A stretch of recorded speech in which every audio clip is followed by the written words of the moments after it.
No matter how many times scientists warned humanity about climate change, nobody listened, and by 2019 a series of hurricanes, tornadoes, floods, and droughts caused destruction all over the planet. After losing several cities, world leaders came together led by the US, and they found a way to neutralize the storms with a net of thousands of satellites, each deploying countermeasures designed to impact the basic elements of weather. This net of satellites was known as Dutch Boy and was designed by chief architect Jake. For now it was a US-owned operation, but in 3 years the Dutch Boy would be transferred to an international council. One day, Jake is called to a disciplinary hearing with the US Senate subcommittee because he punched a federal inspector and brought Dutch Boy online without authorization. Jake doesn't accept the scolding and meets their words with sass, ignoring the texts from his brother Max asking him to stop. Jake explains he punched the officer because he wouldn't stop touching machine parts that almost killed him, and that he activated the Dutch Boy to stop a series of storms that would have killed thousands of people. The Senate doesn't care, they just want Jake to be obedient, so they decide they'll send new staff to the station to keep an eye on things and that Jake will have to fire some of the old team members. After the meeting is over, Jake bumps into Max, who works under the US Secretary of State. Max has been chosen to be in charge of Dutch Boy, and he's decided to fire Jake because he thinks that's the best thing for the project. Jake is devastated to learn his brother can do this to his family and doesn't speak to him again. 3 years later, a UN team stationed in Afghanistan gets some weird readings on their scanners and goes to check a village nearby. To their shock, the entire place is frozen and the people are dead. A recording of this finding is sent to US President Palma and his team, agreeing it must be kept secret for now. There's evidence this was caused by Dutch Boy, but the politicians don't want to shut it down because the press will immediately jump on it to find the cause. Max proposes to send someone to check on the malfunction, and Secretary of State Deckham tells him to hire Jake for the job because no matter how much Max dislikes his brother, Jake is still the one that knows the station the best. Meanwhile in the Dutch Boy, the satellite responsible for Afghanistan comes back to be checked on. Engineer Habib finds some strange date in its hard drive and decides to make a copy that he hides in his locker. Afterward he tries to go back to work, but when he steps into an empty room, suddenly the doors lock themselves around him and the windows break. Habib is expelled into space and dies instantly. The next day, Max visits Jake, who is living in Florida after his divorce, and gets his daughter Hannah 2 weekends a month. Jake doesn't want to see Max and tries to send him away, but Max tells him about Afghanistan and the airlock accident, asking him to rejoin the project. When Jake turns him down, Max changes his mind by pointing out that his invention is killing people. Later in the Hong Kong offices of the Pacific Climate Council, Long logs in the system and notices something weird about the incident in Afghanistan, so he tries to call Max to warn him only to be met by voicemail. Afterward he goes to the market to get some groceries, noticing how hot it is. In fact the heat is so bad that a cat is trying to stay inside the market fridge, and when Long accidentally drops his eggs, they fry on the pavement. Suddenly the ground starts shaking and Long notices fire whirls destroying the streets. He immediately escapes in his car, driving around all the panicking people and the constant crumbling of the buildings. Long doesn't stop until he reaches the road outside the city and the temperature lowering indicates he's out of reach, but when he turns around he discovers Hong Kong is now in ruins. When it's time for Jake to leave, Hannah cries because she thinks Jake won't return and he's always been hard to rely on, but Jake promises he'll be back. Moments later, Jake is boarding a shuttle and flying to the Dutch Boy, feeling at home again in space. He meets Commander Fassbinder, the chief scientist of the station, and she introduces him to her main team, which includes security officer Doucette and system analyst Duncan. They think the incident in Hong Kong was a gas explosion because that's what the news said, but Jake is sure it was caused by the same thing that froze the village. Meanwhile on Earth, Max is spending time with his girlfriend Sarah, who is part of the President's Secret Service. They're interrupted by a call from Long, who informs Max of the heat he felt before the incident happened, meaning it wasn't a gas pipe. He's tried to check on the Dutch Boy to confirm his theory, but his account has been blocked, and Max discovers so has his. Someone in the government is covering up a system defect, and this has the potential to cause a geostorm, which consists of simultaneous catastrophic weather events triggered all over the globe. Max promises to look into it, and after hanging up, he learns Sarah has been called to work because the president has decided to do a last-minute press briefing, which sounds rather sudden. At the office, Long continues to try to log in when the power goes out. He hears some voices coming from the corridor and rushes to hide. This allows Long to watch how US agents take away his computer and all his paperwork. In the Dutch Boy, Jake learns that the Afghanistan logs were wiped clean by the malfunction, so he orders the team to check the logs of the other satellites to track any signs of corruption. The next day, Max visits his friend Dana, a cybersecurity expert that works for the government IT department. He asks her to look into the blocking of the accounts, and Dana confirms someone programmed this to make it look as if it was part of a glitch, but it was definitely intentional. In the Dutch Boy, Jake has a video meeting with Max, who informs him that there may be some foul play involved in the incidents. Jake is glad to hear this because he knew the Dutch Boy had been built well, and Max authorizes him to retrieve the Hong Kong satellite. This causes an argument because Jake doesn't think he needs Max's permission to do anything, and Max reminds him that he had to clean up after Jake's dumb mistakes all the time after their parents died. He's tired of being responsible for his brother, so if Jake doesn't behave, he'll be fired again. The Hong Kong satellite arrives at the station, but suddenly, the robot arm that grabs it goes crazy and begins shaking around, damaging part of the hangar before dropping the satellite. The fall absolutely destroys the satellite and the team has to salvage the few parts that survived. Unfortunately, the accident created an electrical short and fried all the drives, so Jake thinks they don't have any proof of corruption to analyze. However, Doucette informs him he's been looking at the video of Habib's death and he's discovered something. The panels that exploded had drives in them, and one of them got stuck in the communication tower. Jake and Fassbinder go on a spacewalk to retrieve the panel, but out of a sudden Jake's suit begins malfunctioning and he loses control of his movements.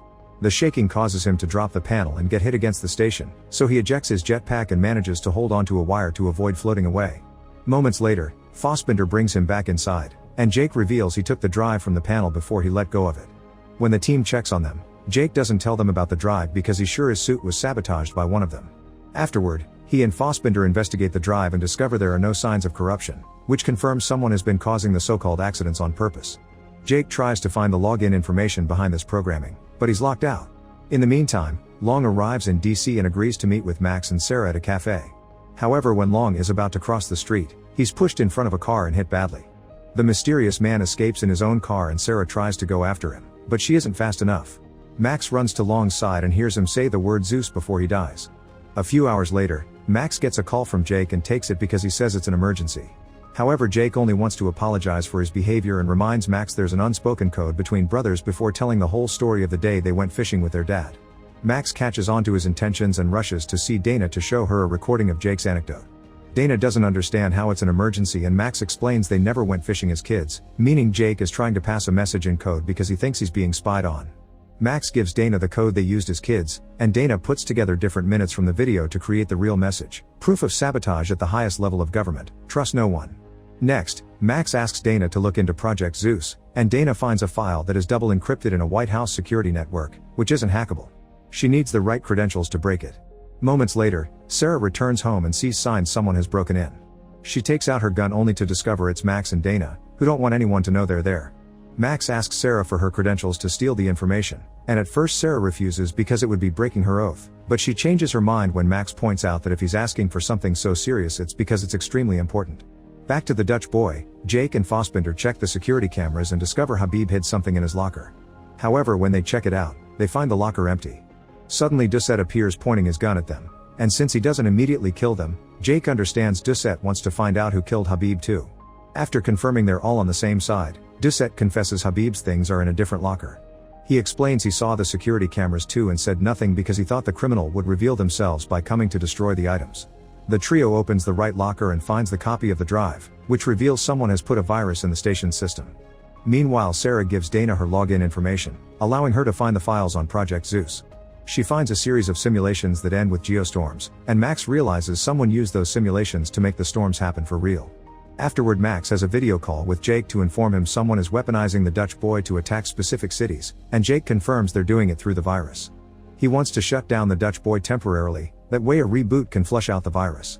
Max authorizes it, but there's a slight problem. The only one that has the kill codes is the president, and Jake doesn't trust Palma.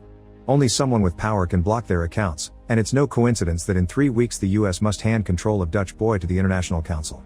Max asks Jake to keep an eye on the satellites while he finds a way to obtain the kill codes. A few hours later, President Palma is heading to Orlando for a national convention. Max approaches Sarah in secret and convinces her the conspiracy is real, so she must help him steal the codes. To get on the plane too, Max tells his bosses he's going to see his dad who lives in Florida. At that moment, the Dutch boy receives warning messages indicating 200 satellites are malfunctioning, most of them nearing critical. The consequences are soon seen on Earth. A massive hailstorm begins hitting Tokyo, and an offshore cold snap takes out half of Rio de Janeiro. Since he still can't shut down the station, Jake decides to launch the spare satellites to replace the ones causing destruction all over the world. They manage to replace the one in Rio de Janeiro before the rest of the city comes down too, but at that moment another alert comes in. A geostorm is starting. On Earth, Max sees the news of the disaster and gets the alert on his tablet too, discovering the storm is coming to Florida next. Deckham approaches him to point out he knows Max's dad is dead and demands to know the truth. Max tells him the president is behind an incoming geostorm, but Deckham has bad news. They can't get the codes from Palma because the president himself is the code. They need his fingerprints and his eyes to activate the shutdown, so they have no choice but to try to reason with him.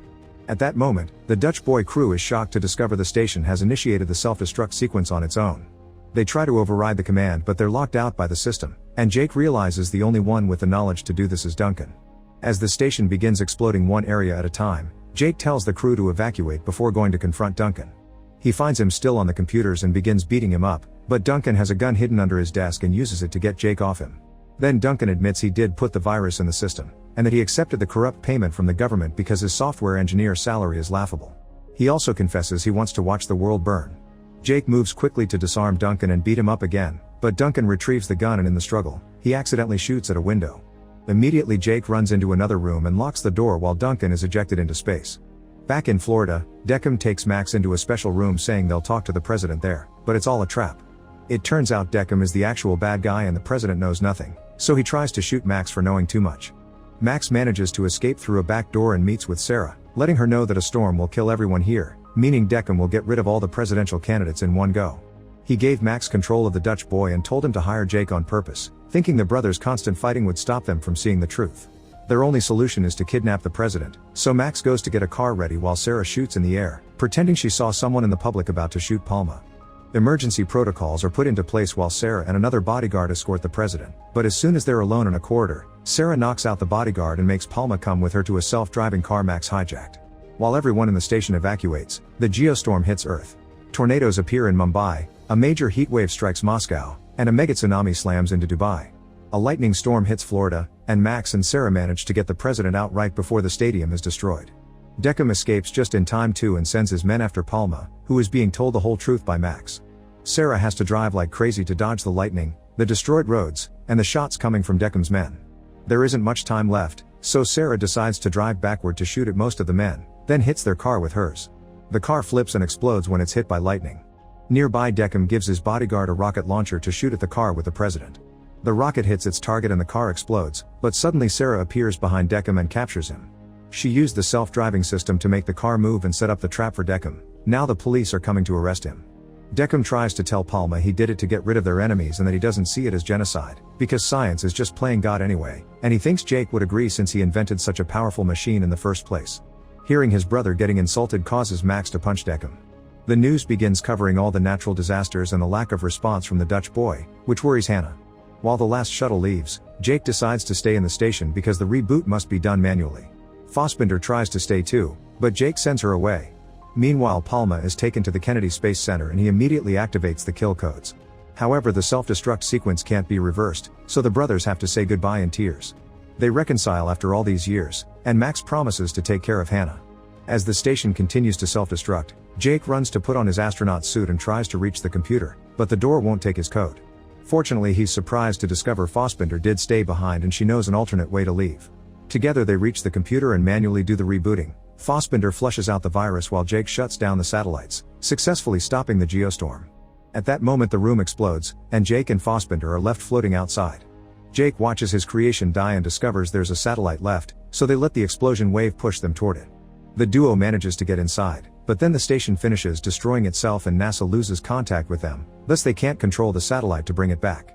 A light suddenly appears on the screen forming a mayday pattern. It turns out the satellite was pushed away by the explosion, meaning Jack and Fassbinder are fine.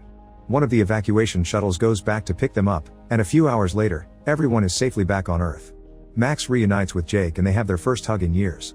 6 months later, Jake, Max, and Hannah go fishing and find it boring, finally understanding why the siblings' dad never took them in the first place.